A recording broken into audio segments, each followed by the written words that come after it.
नमस्कार मित्रों, उत्तराखंड मुक्त विश्वविद्यालय के सामुदायिक रेडियो हेलो हल्द्वानी में आपका बहुत स्वागत है। 91.2 मेगाहर्ट्ज की रेडियो तरंगों पर आप इसे सुन पा रहे हैं। हमारे साथ इस वक्त मौजूद हैं कृषि विज्ञान केंद्र ज्वालीकोट में प्रसार अधिकारी doctor Shashi Tiwari. And ma'am, आपका बहुत स्वागत है हमारे स्टूडियो में। धन्यवाद सुनीता जी। आपसे मैं समय समय पे मिलती ही रहती हूँ। बिल्कुल नहीं, अभी आप बहुत अरसे बाद आई हैं तो हमें अच्छा लग रहा है कि काफ़ी अरसे बाद आप आई हैं और बड़ी ही रोचक जानकारियाँ आप लेकर आती हैं। तो अंतर्राष्ट्रीय मोटा अनाज वर्ष दोस्तों, आपको सबको पता है कि हम पूरा देश मना रहा है और फिर से हम अपनी जड़ों की तरफ एक तरह से लौट रहे हैं मोटे अनाज के बहाने। तो हम जानते हैं मैम, देखते हैं क्या क्या जानकारी लाई है। मैम, क्या क्या बताना चाहते हैं हमारे लिसनर्स को आप? हाँ, सबसे पहले लिसनर्स को मेरी ओर से बहुत बहुत नमस्कार। मैं उनको देख नहीं पा रही हूँ, लेकिन जैसे ही आप जुड़वाती हैं मुझे, तो मुझे लगता है कि मैं उनसे सच में आमने सामने ही उनसे मिल रही हूँ। तो जैसे हम मोटे अनाज का वर्ष ये मनाया जा रहा है, अंतर्राष्ट्रीय मोटा अनाज वर्ष घोषित किया गया है। तो सबसे पहले तो मैं अपने श्रोताओं को बताना चाहूंगी कि ये वर्ष क्यों मनाया जा रहा है। जैसे कि नाम से ही लगता है मोटा अनाज। मोटा अनाज मतलब कि शायद कोई ऐसा अनाज है जिसको कि हम थोड़ा सा निचले स्तर पे रखते हैं। तो मैं थोड़ा सा ये आपको यहाँ पहले हम बताना चाहूंगी कि ये जो मोटे अनाज होते हैं, ये हमें दोबारा से ऐसी क्या जरूरत आ पड़ी कि अब हमको इनको अंतर्राष्ट्रीय मोटा अनाज वर्ष के रूप में मनाकर लोगों में जानकारी इसकी हम देनी पड़ रही है। तो इसके पीछे हम थोड़ा सा और पीछे जाएं, अगर हम इसके इतिहास में जाएं, जब देश हमारा आजाद हुआ उस समय में देश की जनसंख्या आज से जस्ट 1/3 थी और लोगों का न्यूट्रिशनल स्तर भी जो था वो आज के जैसा नहीं था। लोगों को खाने की चीजों की कमी हुआ करती थी, अनाज की कमी थी, सिंचाई के साधन की कमी थी, लोगों को तकनीकी जानकारी की भी कमी थी और कृषि पर ही लोग निर्भर थे। परंतु कृषि कितने अच्छे से की जाए इस चीज की जानकारी भी नहीं थी और उत्पादन भी बहुत कम था। और जो अनाज हमारे यहाँ होते थे वो विश्व स्तर पर उतनी उनको मानकता जो है वो प्राप्त नहीं थी। तो जो हमारे अनाज होते थे ये मोटे अनाजों की श्रेणी में आते थे और इनका उत्पादन भी कम होने से हमारी जनसंख्या को पर्याप्त भोजन नहीं मिल पाता था। तो देश में 60वें के दशक में जो है ये हरित क्रांति का दौर आया, जिसमें ये सोचा गया कि किसी न किसी से सबसे पहला लोगों को भर पेट भोजन मिलना चाहिए। इसके लिए हमें अन्न का उत्पादन बढ़ाया जाना चाहिए और अन्न का उत्पादन बढ़ाए जाने के लिए हमारे देश ने, क्योंकि हमारे यहाँ सिर्फ मोटे अनाजों का ही उत्पादन होता था और मोटे अनाजों में मुख्य रूप से ज्वार, बाजरा, कौड़ी, कंगना, मादरा, रामदाना, ये सारे जो अनाज होते थे, सांवा, ये सारे अनाज मोटे अनाज की श्रेणी में आते थे। लेकिन इनका उत्पादन कम होता था और हमारे कृषक भी इसी को उगाते थे क्योंकि इनके पास उपलब्धता ही इन्हीं चीजों की थी। जैसे कि अब जो हम गेहूं और चावल खाते हैं जो कि देखने में भी अच्छे लगते हैं, आप गेहूं की रोटी बनाइए और बाजरे या किसी भी मोटे अनाज की बनाइए तो दोनों में बड़ा फर्क होता है। पहले उसके रंग रूप में भी होता है और खाने के स्वाद में भी होता है। लेकिन देश की आजादी के बाद हमारे देश में जब हरित क्रांति के दौर में अनाज का उत्पादन बढ़ाने के लिए इन चीजों को किसानों के बीच में जो है वो लाया गया और धीरे धीरे इसके लिए पहले हमारे पास उन्नतशील बीज भी नहीं थे, वो भी हमने विदेशों से मंगाए और किसानों में इन चीजों का प्रचार किया गया। और जो आज के प्रचलित धान और गेहूं की प्रजातियां हैं, दालें हैं, इन सारी चीजों की खेती में लागत ज्यादा थी। इसमें तकनीकी जानकारी भी चाहिए थी, खाद भी चाहिए थी और बहुत निवेश इसमें बहुत ज्यादा था। मोटे अनाजों के उत्पादन में जो है कुछ भी लागत नहीं लगती थी, आपने कैसे भी डाल दिया तो वो हो ही जाता था। अगर सूखा पड़ गया तो भी हो जाएगा, कम खाद मिली तो भी मिल गई तो थोड़ा अच्छा हो जाएगा, नहीं भी मिली तो ऐसा नहीं होगा कि बिल्कुल ही ना हो। इसी वजह से जो है इन चीजों पे ज्यादा जोर था। लेकिन धीरे धीरे किसान को जानकारी हुई और हमारी सरकार ने भी कदम उठाया कि नहीं, देश में हम लोग खाद्य आत्मनिर्भर होने ही चाहिए, हमें विदेशों से जो है वो गेहूं और आटा, चावल, ये सब चीजें मंगाने की जरूरत नहीं पड़नी चाहिए। और इस दिशा में बहुत प्रयास किए गए।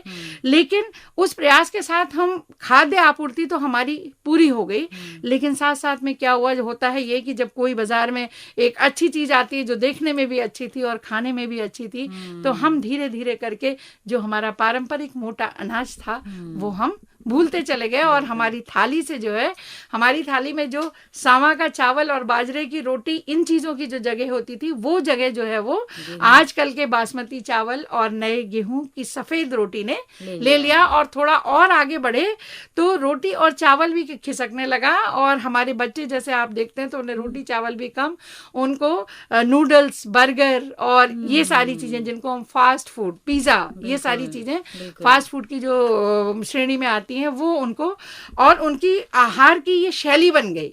शायद आज के 10-20 साल बाद हम अगर देखेंगे तो शायद बच्चे ये जानेंगे भी नहीं कि ये मोटे अनाज भी हमारे देश में हमारी थाली का हिस्सा हुआ करते थे। तो इन चीजों को देखते हुए, और ये सारे मोटे अनाज जो होते हैं इनकी पौष्टिक गुणवत्ता बहुत अधिक होती है, ये हम थोड़ा बाद में चर्चा करेंगे। और इसी महत्वपूर्ण तथ्य को फिर से लाने के लिए, मोटे अनाजों के उत्पादन के बारे में जानकारी, उनके फायदे, और उनको फिर से हमारा किसान उपजाए अपने खेत में और उसको उसका मूल्य भी मिले, इन्हीं सारी चीजों को किसानों के बीच में दोबारा से जागृत करने के लिए ये हमारे माननीय प्रधानमंत्री जी द्वारा 2023 अंतर्राष्ट्रीय मोटे अनाजों का वर्ष या पोषक अनाजों के वर्ष के रूप में मनाया जाएगा। बिल्कुल। तो बहुत अच्छी जानकारी ऐतिहासिक संदर्भ में आपने रखी कि कैसे हरित क्रांति और जनसंख्या बढ़ने के साथ हमारी मजबूरी थी कि हम अनाज का उत्पादन ज्यादा करें। हाँ, लेकिन हम उस ज्यादा करने में हम थोड़ा सा अपनी पारंपरिक चीज को हम भूल गए। फिर अलग अलग जो क्लास भी बने कि एक एलीट क्लास ने पहले खाना शुरू किया, गांव के लोग तो अभी भी ज्वार बाजरा खाते ही हैं फिर भी, हाँ, इसीलिए इसको गरीबों का भोजन कहा जाता था। इसको गरीबों का भोजन कहा जाता था क्योंकि ये मोटा अनाज होता था और इसमें कम लागत लगती थी। और यहाँ पे मैं आपको, और इसका उद्देश्य क्या है कि हम ये अंतर्राष्ट्रीय मोटा अनाज वर्ष मना रहे हैं, मैं आपको ये बताऊं कि जो हमारी कृषि भी है, कृषि भी अभी उसमें निवेश बहुत ज्यादा होने लगा है। किसान के लिए बहुत आसान नहीं होता है कि वो कृषि के माध्यम से जो है वो अपने परिवार का पूरा भरण पोषण करे। जब तक उसे अपनी लगाई हुई फसल का वापसी मिलती है विक्रय होने से, उससे पहले उसे लगाना भी बहुत पड़ता है। बीज खरीदना है, बीज खरीदना है, खाद खरीदनी है, उसको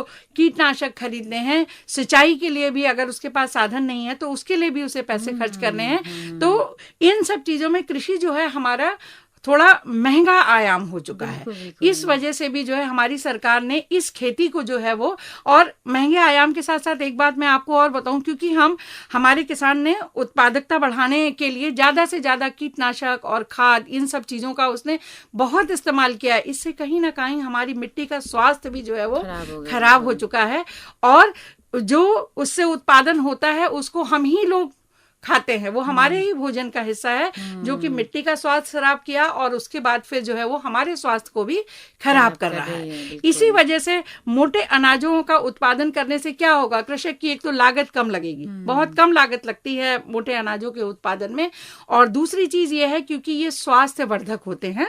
स्वास्थ्य वर्धक में सबसे पहले मैं आपको ये बताऊं कि मोटे अनाज, ये ज्वार, बाजरा, रागी, मंडुआ, जितनी भी चीजें हैं, 8 मोटे अनाजों को सम्मिलित किया गया है, जिनको विशेष रूप से इसमें जो है किसानों के बीच में जानकारी पूरी दी जा रही है कि आप ज्यादा से ज्यादा इसको उपजाएं, क्योंकि ये जो है इनमें कैलोरी बहुत, जिसको ऊर्जा बोलते हैं, ऊर्जा बहुत ज्यादा होती है, और ये लो ग्लाइसेमिक इंडेक्स वाले होते हैं। लो ग्लाइसेमिक इंडेक्स जो होता है वो आजकल आप मधुमेह, आप बच्चों में भी सुनते हो। लो ग्लाइसेमिक इंडेक्स होने की वजह से ये शुगर कंट्रोल करने में बहुत फायदा करता है।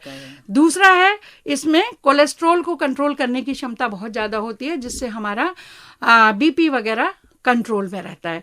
और महिलाओं के लिए विशेष रूप से बताऊं, जब 40 से 45 की उम्र के बाद महिलाएं रजोनिवृत्ति के बाद अगले आयु के उसमें अपना कदम रखती हैं, उस समय उनको ऑस्टोपोरोसिस, आपने बहुत सुना होगा कि थोड़ा सा चल रहे थे, जरा सा घुटना मुड़ा, गिर गए तो फ्रैक्चर हो गया। ऑस्टोपोरोसिस की समस्या महिलाओं में बहुत ज्यादा होती है, और वो होती है कैल्शियम की वजह से। कैल्शियम की वजह से, कमी होने की वजह से हमारी हड्डियां जो हैं वो इतना, उसमें ताकत नहीं होती है कि थोड़ा सा भी झटका बर्दाश्त कर पाए, और विशेष रूप से महिलाओं में ये समस्या बहुत ज्यादा होती है। तो उनके लिए ये मोटे अनाज जो है वो बहुत ही फायदेमंद होते हैं, क्योंकि ये, इनको सूक्ष्म पोषक तत्व कहा जाता है, लेकिन शरीर के बड़े ही आवश्यक होते हैं। सूक्ष्म पोषक तत्व में जैसे ये कैल्शियम है, मैग्नीशियम है, जिंक है, फास्फोरस है, ये सारी चीजें जो है हमारी हड्डियों को मजबूत बनाती हैं। तो हमारी महिलाओं में रजोनिवृत्ति अपने आप में एक बहुत बड़ा शारीरिक बदलाव है। उसके साथ महिलाओं को आगे बढ़ने के लिए और अपने शरीर को स्वस्थ रखने के लिए ये मोटे अनाजों का सेवन जो है वो बहुत ही फायदेमंद होता है। और आपको बताऊं इसमें आयरन की मात्रा भी बहुत ज्यादा होती है, जो कि हमारी महिलाओं के लिए वो बहुत ही लाभप्रद होती है। बिल्कुल। तो बहुत अच्छी जानकारी आपने बता दी है कि कितना पौष्टिकता इन चीजों में है ना। और हाँ, आपको ये बताऊं हमारे ही देश को क्यों चुना गया है कि यहाँ पे ही जो है ये अंतर्राष्ट्रीय मोटे अनाजों का वर्ष मनाया जाए, क्योंकि हमारा देश, भारत देश जो है वो पूरे विश्व का जो है इसमें सबसे ज्यादा उत्पादन हमारा देश ही करता है मोटे अनाजों का, और दूसरे नंबर पे ये निर्यात करता है और देशों में, क्योंकि मोटे अनाजों की उपज जो है वो ठंडे देशों में नहीं होती है, हमारे एशियाई और अफ्रीकन कंट्रीज में ही ये होता है।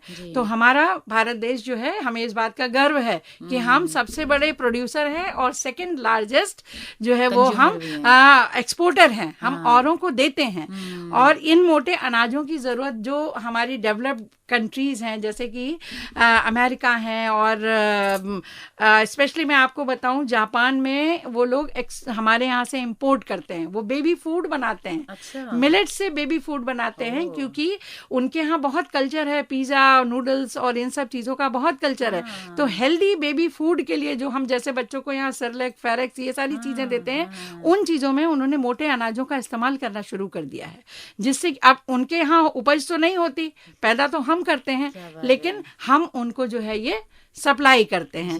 ये तो बात हुई बच्चों के अनाज की, और इनका मेडिसिनल यूज भी बहुत ज्यादा है, जैसे कि रागी और ये कुटकी, ये जो अनाज हैं, ये जो है इनमें ऐसी प्रॉपर्टीज होती हैं जो कि ये कैंसरस सेल को बढ़ने से रोकते हैं। अच्छा। तो इनसे जो है वो बहुत सारी एंटी कैंसरस दवाइयां भी बनती हैं, और भी कई चीजों में, जैसे मधुमेह के लिए मैंने आपको बताया था, कोलेस्ट्रॉल कंट्रोल के लिए बताया था, महिलाओं में जो है ऑस्टियोपोरोसिस को कंट्रोल करता है।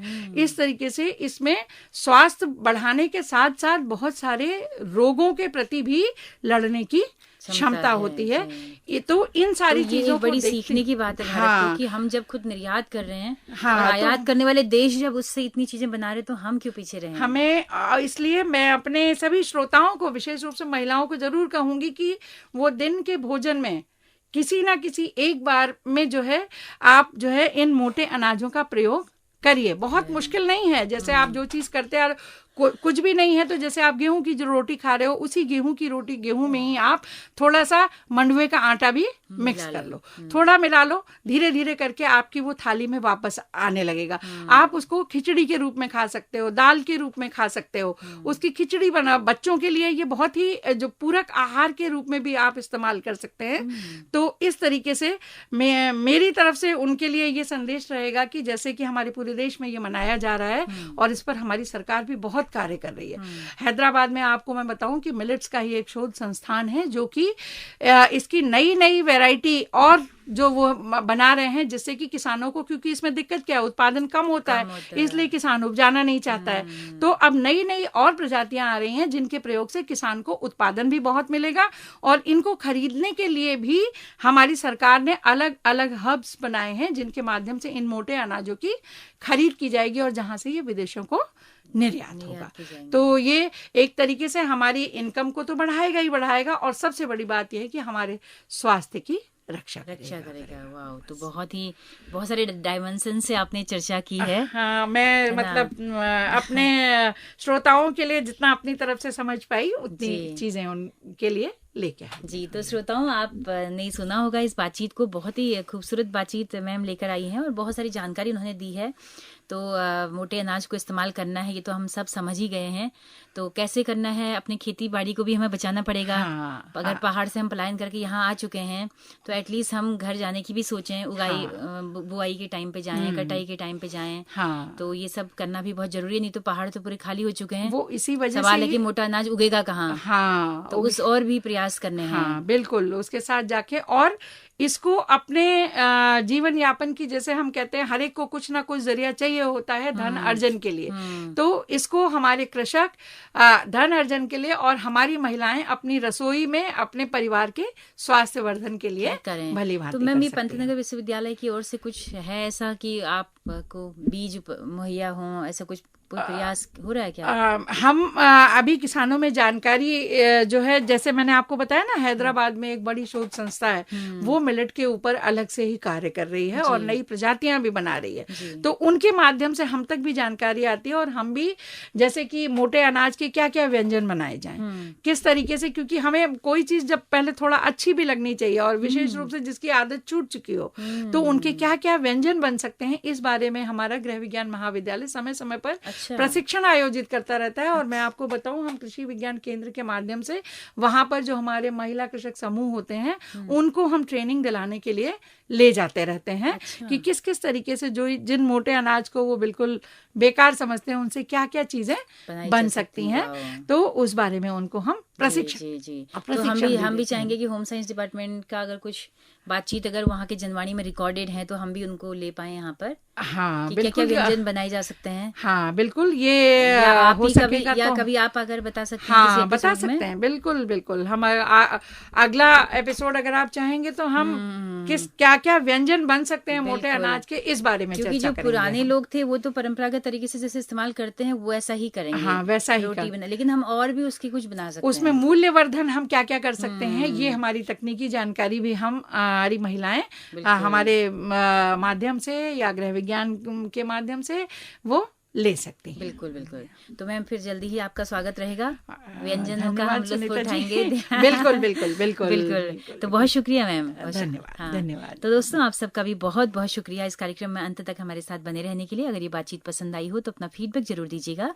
हम जैसे बताते हैं कि हमारा रेडियो एक सामुदायिक रेडियो है जिसकी पहुंच रेडियो में केवल हल्द्वानी शहर तक है, लेकिन अगर आप दूर दराज पहाड़ों में या देश के किसी भी कोने में इस रेडियो को सुनना चाहते हैं तो हमारे यूट्यूब चैनल के जरिए आप इन कार्यक्रमों को सुन सकते हैं। हेलो हल्द्वानी नाम से हमारा यूट्यूब चैनल है, फेसबुक पेज है, आपके फीडबैक का इंतजार रहेगा। तो अपनी रेडियो मित्र सुनीता भास्कर को दीजिए इजाजत। नमस्कार।